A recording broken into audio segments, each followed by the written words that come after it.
What I'd like to talk to you about today is centerline cracking on San Mai type materials. And unless you understand what's causing the problem, you're going to get upset with your heat treater or you're going to get upset with yourself, and it does happen. Hi everybody, I'm Clarke. I'm a metallurgist at Clarke Knives in Wiltshire in England. We make Damascus and laminate material, San Mai's, etc. for the general sale and general knife makers to use. This is something I've seen quite a lot about on various social media channels. It happens to me. I also run a heat treatment service for knife makers. And knife makers send me knives, and when I've hardened them, they're split down the middle.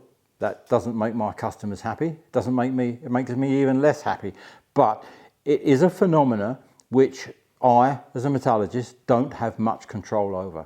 You, as a knife maker, don't have much control over. And unless you understand what's causing the problem, you're going to get upset with your heat treater or you're going to get upset with yourself, and it does happen. Now, this happens when you have a core of a martensitic steel. Now, a martensitic steel is one that is going to harden up properly. If you've got a non-hardenable surface on the outside, so you're making a traditional Japanese style San Mai, which has got a very high carbon steel core and a mild steel cladding on outsides. You're trying to make a nice stainless steel San Mai.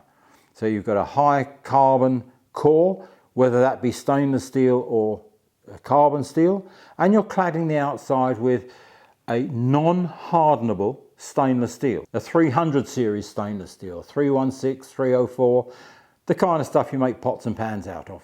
It's non-magnetic all the time, and it is not heat treatable. So when you harden your core, nothing happens to that soft surface on the outside. As a metallurgist, I've got a pretty damn good idea, but it's not very easy to explain exactly what happens.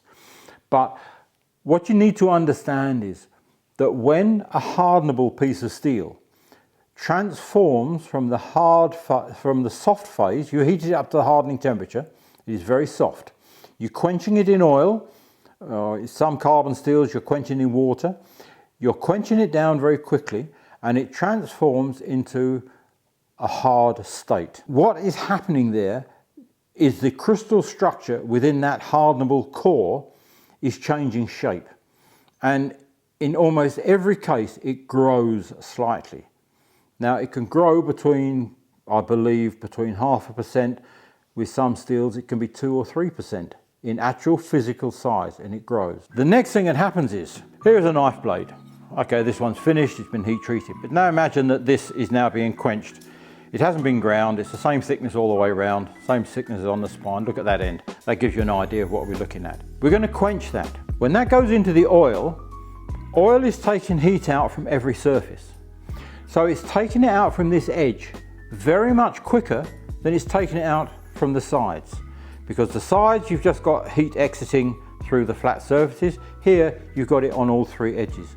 So the hardening process starts on this edge, and the core starts to expand. The outside cladding is quite soft.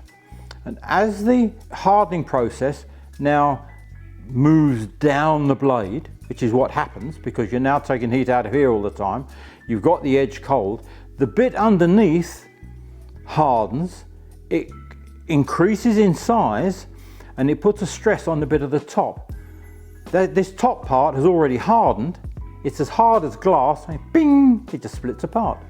So it's as the hardening front moves down the blade, and bear in mind this happens over milliseconds, it's not taking half an hour like it's for me to tell you about it. It goes down there in milliseconds, but the stresses from underneath pulling that apart pop the centerline core. I don't know why it is that if you put the cladding on there, now if I make stainless steel San Mai, the cladding I would put on the outside will be a hardenable stainless steel, a 416 or a 420. It doesn't seem to cause the problem because everything is hardening together and it's hardening like a normal piece of steel. But for some reason, when that cladding is soft, it changes the stress pattern in the hardening front as the hardening front is moving down your blade, and it causes that centerline to pop. If you look at it very, very carefully, a lot of people think it's delaminating, that the cladding on the side is delaminating off the core. But if you look very carefully, it isn't. You'll see that on each side of the split, there is some core material. The actual split goes right down the center line of the core. It is a problem, it's something to be aware of, and I don't really have an answer. I haven't experimented too much with it because I very rarely heat treat stuff like that. I certainly don't use it myself.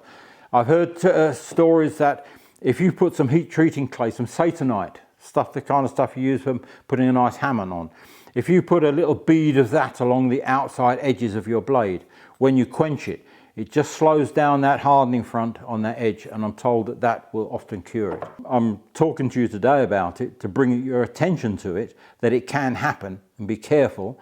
I haven't got an absolute cure for you, that is just an idea. But it's just something that a lot of people don't understand.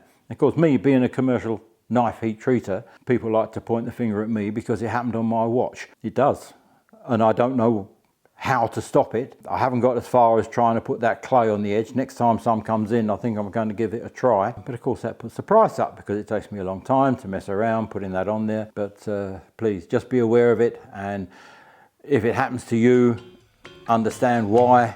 If it happens to you when you sent it to me or somebody else for heat treatment and it happens, please try and be a bit more understanding. We don't do it on purpose, believe me.